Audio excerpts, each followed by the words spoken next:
GT grill on there. I installed myself. Pretty easy to put on. I think it looks way cooler than the factors like the sportier look of this, and it makes the older model Benz look a little bit newer. With a couple of other updates that I did to it, but yeah, I think this looks pretty nice on there. It took me about maybe 20 minutes to install.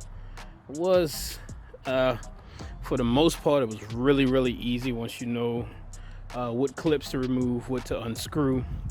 Another good thing about it, I took all this apart because I changed out my headlights as well, and I took my wheels off to paint them, so that made the job a little bit easier, even though it was more work for me. But I got a bunch of different projects done. There's videos online that show you how to to take out the old one and install a new one. And that's it. It's pretty nice.